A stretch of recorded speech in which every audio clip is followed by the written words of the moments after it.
Welcome back to the UNC OBGYN Quality Improvement Toolbox Lecture Series. Today we're going to be talking about PDSA cycles. Recall the Institute for Healthcare Improvement model for improvement, which we've seen in previous lectures.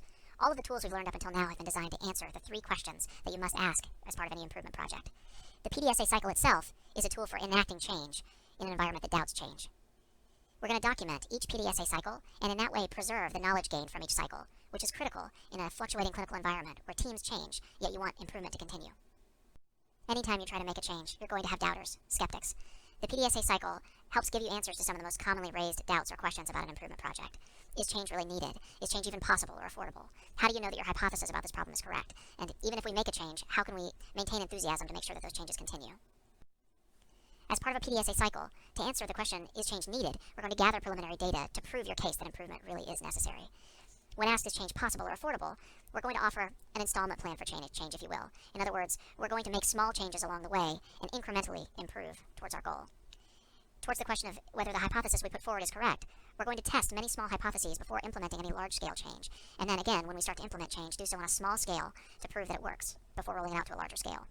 And finally, with regards to enthusiasm and maintaining it over a long term, you'll be amazed at how easy that is when you progress in a stepwise fashion and win small victories along the way that will reinvigorate your team and continue your improvement. PDSA stands for Plan, Do, Study, and Act, the 4 steps of a PDSA cycle. And remember, each cycle is one small incremental step towards making change. I love the idea of rolling a wheel up a long hill. You don't get to the top of the hill in one giant leap. You get there gradually, over time. PDSA cycles are also a little bit of a different scope from the other tools we've been using so far in this lecture series. The tools we've studied so far are useful for managing a project long-term and over a longer period of time. Each PDSA cycle, on the other hand, focuses on a much narrower scope within that project. Each cycle is one attempt to make a small bit of improvement, and those cycles build on one another, such that over time you get a great amount of improvement. And you're going to use all of the tools that we've learned so far in planning and executing your PDSA cycles. As with many things in life, with PDSA cycles, 80% of the work, if not more, is in planning. We're going to do several things at each cycle during our projects. It's always helpful when you start a PDSA cycle to start by reviewing your aim, particularly your aim statement that you made. Then, for each cycle, we're going to declare a strategy for that cycle. And based on the strategy we declare, identify what data we need to collect, and then figure out how we're going to fulfill our data needs or collect that data. And finally, we're going to state a concrete hypothesis about each piece of data that we're collecting, and that helps to focus us and keep our project in perspective. Now we're going to walk through our sample case to see how they designed and implemented the first PDSA cycle in the Mickey VAT project. Looking back at the driver diagram for the project, you'll recall that the team designated the 5 elements in red as essential components of what they called a ventilator bundle for preventing ventilator-associated pneumonias. In planning the first PDSA cycle, they looked back at the process map and decided to address one particular part of the ventilator bundle, oral care, as this was an easy-to-address, straightforward, concrete thing that could be addressed quickly. Once the team decided to address oral care, they looked back at their fishbone diagram at all the different areas that addressed oral care. And specifically, because we're looking for concrete, actionable parts of our fishbone diagram, we're looking at some of the finer bones, because these are the more concrete problems that we identified. For instance, as part of a process issue, they asked the question, why isn't oral care happening as often as it should? In other words, why is it being inconsistently implemented? They also looked at the people aspect of the problem, asking the question, maybe physicians have overdelegated oral care and divested themselves of their responsibility of providing it. And maybe there hasn't been good collaboration between different parts of the care team to ensure that oral care is provided. Again, they were looking at the finer bones of the fishbone diagram for concrete, actionable problems. So then, based on these things that they identified from their fishbone diagram, they declared a strategy, or a couple of strategies really. They postulated that they could improve oral hygiene and therefore lower the ventilator-associated pneumonia rate if they engaged physicians in evaluating the oral care that was happening every day during the daily rounds that were already happening. If they made it such that oral care could occur more frequently by making it easier and faster for people to provide, and ensuring that the respiratory therapist doesn't bear sole responsibility for making it happen. In other words, making sure that there's a system of backups, so there's always multiple people responsible for providing it. The next step is to turn those strategies into specific questions that we can answer in a concrete way, and that we can start gathering baseline data on. So for those strategies, they decided to make their questions. Are physicians regularly reviewing oral care? How often do the respiratory therapists perform oral care? How long does it take them to provide the oral care? And do the nurses ever participate in performing oral care? The team then came up with a preliminary way of answering each of those questions. To figure out if the doctors were involved in reviewing oral care, they thought they could review doctors' progress notes to see if oral care was addressed. To figure out how often oral care was performed, they thought they could observe and count the frequency of how many times oral care was provided per patient per day to get an average. And then to look at how long it takes, they planned to observe respiratory therapists and nurses providing oral care and time how long it takes them. But wait a minute. Those are going to be very time and manpower intensive pieces of data to try to gather. If you're thinking about observing individual patients for shifts or parts of shifts at a time to count the number of times oral care is performed, that means a person's going to have to sit in the room with an individual patient, and you can only gather data on one patient at a time. Similarly, if you're going to walk around observing RTs and RNs performing oral care and timing them, you can only observe one of them at a time, and it's going to take you a long time and a lot of man hours to gather that data. Similarly with chart review, that takes a long time. That data plan is much too complicated and time-consuming. You need to be realistic with the kind of data that you want to gather and how you're going to gather it. It's helpful to remember in a QI project that QI is not a randomized controlled trial. You don't need statistically significant data necessarily to act on it. And often, statistically significant data is old data, not actionable data. You need data that is quick to gather so that it can be quick to act on, because PDSA cycles are supposed to be rapid, acting on timely data and yielding quick improvements. So let's try again. Let's take a step back and try to figure out exactly what the core of the question is we're trying to ask. What concept are we trying to get at with each one of those questions? In other words, what we're really trying to get at with all of those questions is what things make it more difficult for the team to conduct oral care more frequently. And let's think again about how to gather data about it. To figure out if the doctors are regularly reviewing the oral care that's happening, why don't we just ask them? What do they do to review it? What do they do to manage oral care? As far as how often it's performed, we're going to come back to this one in a second, but there's a way that we can get some objective data about how often that's happening. As far as the things that make it difficult to perform, let's just ask the respiratory therapist what makes it hard. And as far as if the RNs are participating or not, well, we're going to ask the respiratory therapist one thing. Let's ask them about whether or not the RNs are participating too. This is going to be much faster data to gather. And don't necessarily turn your nose up at surveys as part of a project like this, because one advantage that they provide is that by asking the members of the team about the work that they do, sometimes they can help you get buy-in from those different parts of the team. Rather than just sitting there observing them doing their jobs and then making them feel judged, you're trying to involve them in improving the care that they provide. Now let's just look specifically at trying to figure out how often oral care is performed. So now, back to figuring out how many times oral care is being provided per patient per day. Well, all we care about is the average, right? So all we need to know is how many of the supplies were used each day, divided by how many total intubated patients were there, and that should tell us how often oral care is being provided per patient per day. So then the team tried to plan how are we going to get that data, how are we physically going to find those numbers. Well, to find the number of intubated patients per day, they decided that they could just look at the census or even just walk through the unit at the beginning of a shift, 7 a.m., and then do the same thing at the end of the shift. Take the number of patients intubated in the morning, the number of patients intubated in the evening, take the average of those two, and there's your average number of patients intubated that day. Then they could count all of the oral hygiene kits in all of the different places where those things are kept, both in the morning and then again in the evening, and figure out how many were used throughout the day. Taking those two numbers and dividing, you get an average for how many times oral care should be provided per patient per day, and that's exactly the number that you're looking for. Then they tried to come up with some questions that they could ask the respiratory therapists as part of a survey to figure out what makes it hard to do their job. So the things they brainstormed were to ask how many times they aim to do oral hygiene each day, what things make it difficult to achieve that goal, what things slow down providing oral care, asking if it took less time to provide oral hygiene, would they do it more often, and then what other things might they prioritize first that then get in the way of performing oral hygiene as frequently as they want. But here again, there's a little bit of a problem with asking all of those questions. People very quickly get survey fatigue, and the longer a survey is, the less likely people are to actually complete it. One strong piece of advice that I would give when designing surveys is try to ask fewer questions so that you can get more answers. So let's try again. What about instead asking the RTs, how often do they aim to provide oral care? Just an open-ended question about what makes it difficult to achieve that goal. And then taking a little bit of the burden off and just saying, in a hypothetical world where you had more time to get everything that you wanted to done, where would you prioritize oral care among those many other tasks? Just to get a sense of how important they see it as. The team also thought they could get another perspective from the nurses and ask them in a survey, from their observation of the respiratory therapists, how could oral hygiene be completed more effectively? And ask them straight out if they do oral hygiene when they notice that it needs to be performed. But another caveat, the way those questions are framed, it's almost asking the nurses to tattle on particular respiratory therapists that they feel like aren't doing their job or aren't providing oral hygiene as often as they should be performing it. I think a good phrase to remember here is that by digging in dirt, you won't find truffles. In other words, let's try to ask those questions in a way that's not pointing fingers at anyone so that we avoid a culture of blame in our quality improvement. Instead, what if we ask the nurses, how do you manage oral care for intubated patients, for your own patients? And then, when a patient has not received oral care, why do you think that might not have happened? So instead of particularly asking them to point out faults in the respiratory therapists, we're leaving those questions a little more open-ended. Okay, so let's go back and summarize how we are going to address each of these pieces of data that we need. As far as figuring out the physician's involvement in oral care, we're going to have a survey. We're going to ask, say, 5 physicians how they provide oral care to patients and how they then follow up on whether oral care is being provided. To figure out how often it's being done, we're going to count the number of oral care kits at the beginning of a shift minus the number left at the end of the shift and divide that by the average number of patients on the census that day they're intubated. And for comparison, we can look at how many times the respiratory therapists say that they ideally would perform oral care in the survey we're going to ask them.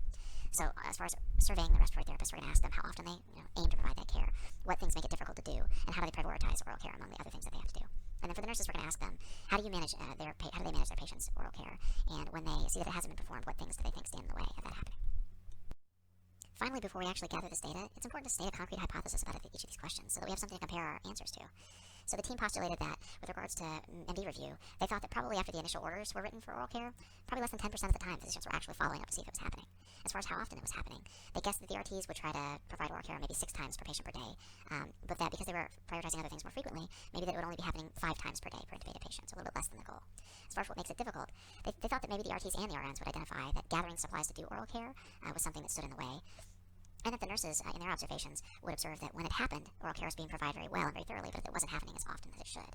And as far as RNs participating, they postulated that the nurses were probably more often delegating to the RTs that job of oral care rather than performing it themselves.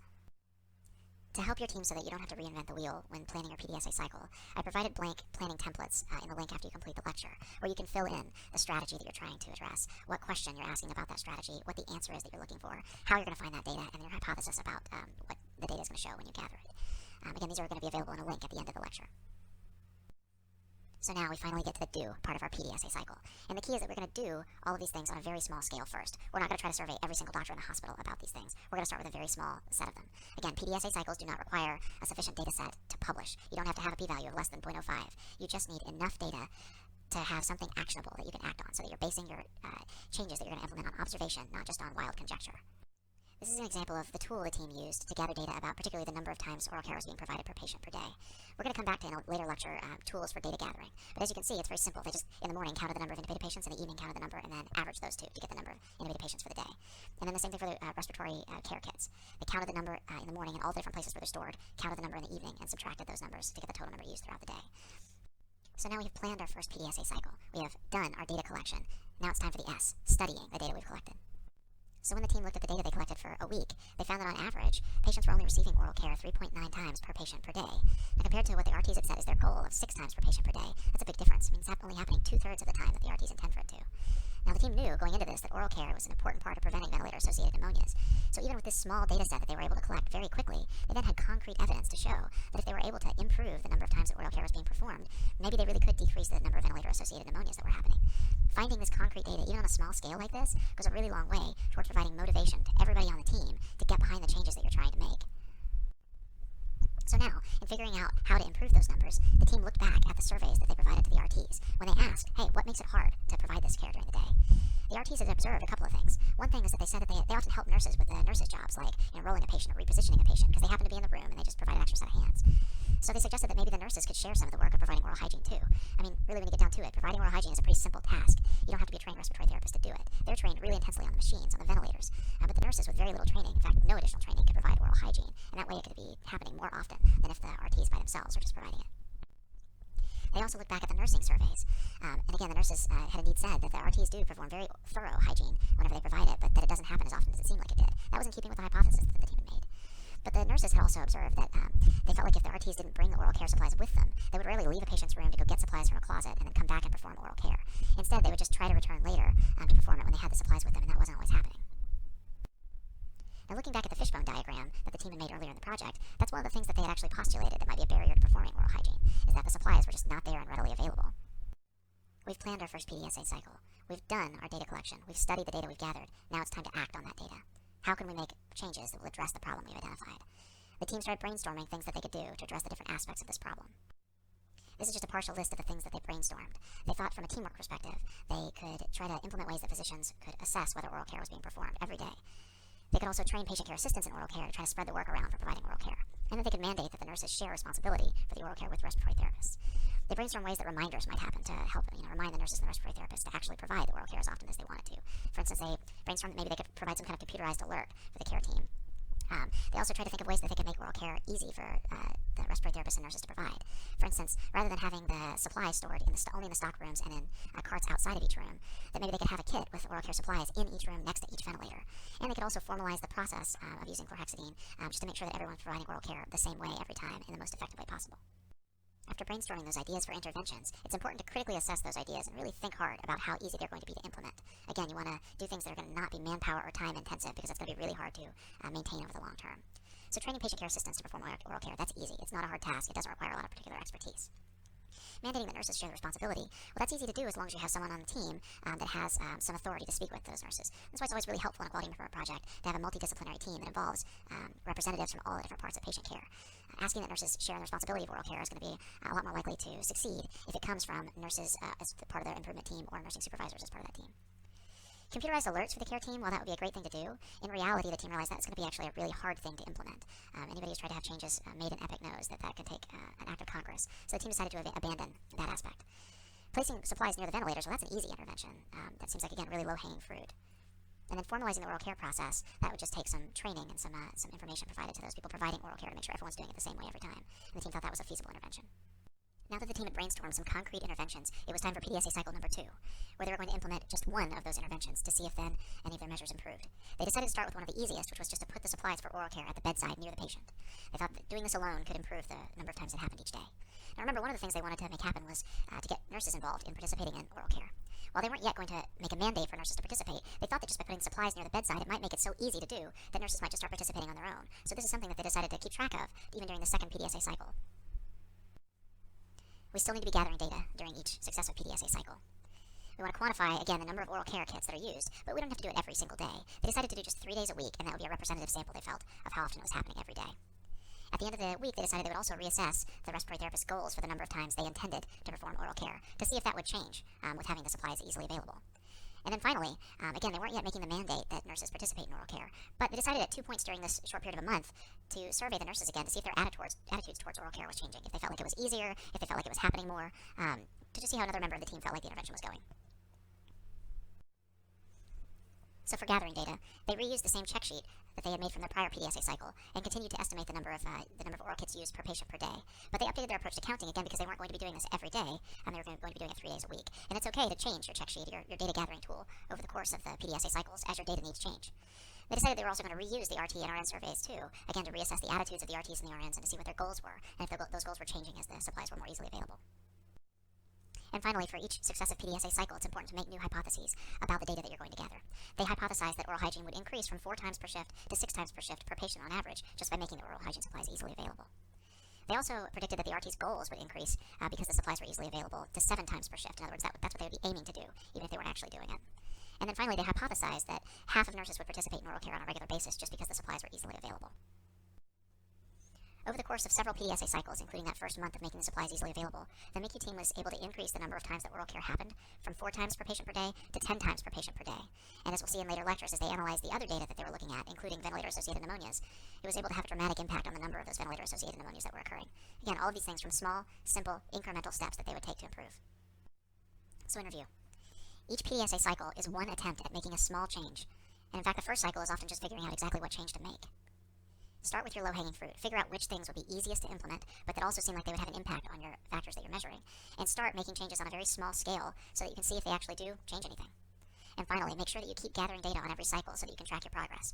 We're going to learn about the tools for gathering your data, as well as how to track and analyze that data over time in the next 2 lectures. But even if you don't know what to do with that data yet, gather it, and we can show you what to do with it.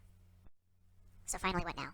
It's time to get together with your class, get out the process map, fishbone diagram, and driver diagram you've made, and plan your first PDSA cycle.